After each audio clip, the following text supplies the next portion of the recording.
the one that just stood out, though, more than all of them, the elephant in the room, is Chelsea turning down a £40 million bid for Mason Mount. Rory just looked at me in disgust there. I said 40 million. He looked at me like, if it's not another zero on the end of that, we're not even talking business. 40 million, rejected. Do you know what, Eddie? Can I try and apply a bit of logic here, right? Let's just try and understand the way that the Chelsea board are approaching football. Let's do our best to try and get into the mindset of venture capitalists, billionaires who have bought Chelsea to presumably try and turn a profit. They've decided that £40 million isn't enough money for Mason Mount. Mason Mount has 1 year left on his contract. So they are valuing him as a lot more than that, bearing in mind that there's not long on his contract. So they're valuing him at a premium, right? They think that if he's 70 million quid, if that's what they want, 70 million quid for a player with 1 year left on his contract, that means that player must be brilliant, right? Are they doing that, or are they doing that because they don't want to sell him? No, I think that they now have acquiesced to the idea that he's going to leave. But the point that I'm trying to get to here is they must understand and they must appreciate that he is a brilliant player because they want brilliant money. They want 70 million quid or thereabouts for a player with 1 year left on his deal. So if there's only 1 year left on your deal and you can command a fee of around 70, Harry Kane with 1 year left on his deal is looking at being not that far north of that. Bit older though, isn't he? Bit older. But that's the level that they have obviously decided. So they have seen Mason Mount play football, they have appreciated what he's done for Chelsea over the years, and they have concluded that Mason Mount is a player worth around 75 million. If they have decided that he's worth around 75 million, that's how good he is. Why on earth are we trying to sell him? How can Chelsea be in a situation where we can get rid of players worth 75 million quid? If they have appreciated that he's worth that kind of money, surely he starts in our midfield. Surely we need players worth that kind of money. There's two arguments to this one. There's your one, which I get from, obviously you're basically saying what the owners might think, but you're not maybe taking into consideration what Mason Mount thinks. Maybe he wants to leave Chelsea.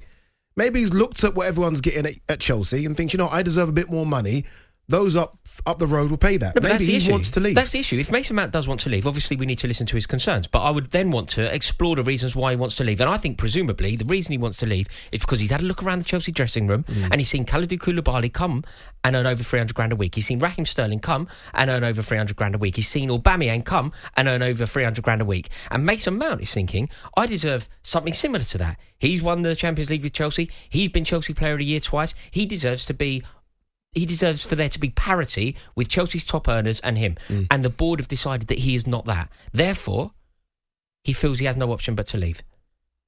How much do you think he is worth? 1 year left on his contract, England international, clearly someone that you think is very, very good. I think 40 million is reasonable. Well, when there's 1 year left on your contract, I think it's very difficult to negotiate. So I think 40, 50 maybe, at a push, 50. Yeah. But what I would want to happen here, really, is for the Chelsea board, Todd Boehly, Ed Barley, to acknowledge that they have got this one wrong. They have now realised the error of their ways and they're going to do everything in their power to try and make him stay. Mason Mount would be a superb player for Mauricio Pochettino's Chelsea. But I can't see it happening. I think he's gone. It's a heartbreaker. Is there a danger? And look, again, Chelsea fans, get in touch, 03717 22 344. Is there a danger of you strengthening your rivals? I think Chelsea, under Mauricio Pochettino, will make a push for top four. I think United will be in that top four race. Arsenal will certainly be in the top four race, and you're giving them some of your best talent. No, but this is an issue that we've had now for a long time, and the problem with Havertz in particular, like if you look at Havertz and Mason Mount, letting these two players go, these are two players who, they're not even in their prime. Like, their best is still to come. They're on the up, they're still learning, they're still growing, they're still going to become better players. And if we allow these two players to leave, not only is it detrimental to our top four aspirations, but it really does improve our rivals. So I think that the issue of letting players go like this is poor. But do you know what it makes me think, Ad? Do you remember when we were kids, right? I always used to be amazed. Long time ago. But I always used to be amazed by the way that life would work in Serie A. Like the icons of Serie A. They all played for so many teams, and it didn't really happen here.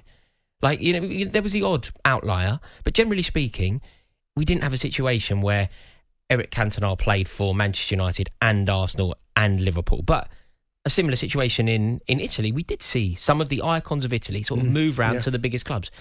That seems to be happening more and more now. I don't know if it's because of the money that's swilling around the Premier League, but there seems to be more players sort of interchanging within the league. Yeah, what's rare, though, from a Chelsea standpoint, especially with Mason Mount, is that he is obviously from your youth team. He's been at the club since he was 8. There you go. So it's strange to see him not get what he thinks he's valued at, and obviously looks like he could be on his way to United.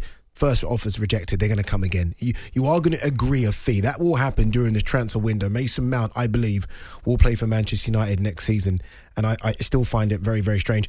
Worth noting as well, by the way, the Telegraph are reporting that Newcastle are close to a £50 million deal for Inter Milan midfielder Barella. Fantastic player, played in the Champions League final recently. However, talkSPORT understands the deal isn't that far down the line. We are going to get more information on the Italian with talkSPORT's European football expert Andy Brassel at 9 o'clock. That would be massive if true. And again, we're hearing conflicting stories here.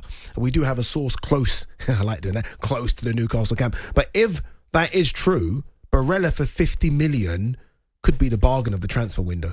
I mean, you joked the other day saying Declan Rice is a bargain for 100 million. That's a bargain. Yeah, I agree. Well, do you know what demonstrates that it's a bargain? Chelsea have been eyeing up Andre Onana, the Inter Milan goalkeeper. Chelsea could end up paying more for their goalkeeper than Newcastle could pay for Barella, which is just ridiculous, because he's a great player. I think he's a lovely little footballer. I think Chelsea could do with a player like him. What does that say about Newcastle, though? Like, say this is, let's just play the game that this is true. In terms of Newcastle, finished in the Champions League places, got to a League Cup final. They're again showing the Premier League that we're here to play, we're here for real business. Yeah, they're here to stay. Yeah, they're absolutely. That's exactly what they're doing. They're demonstrating that they are here to stay, because they've been so switched on in the transfer market. It's like astute, intelligent signings, and they're very clever about the way that they sign players and the kind of players that they sign.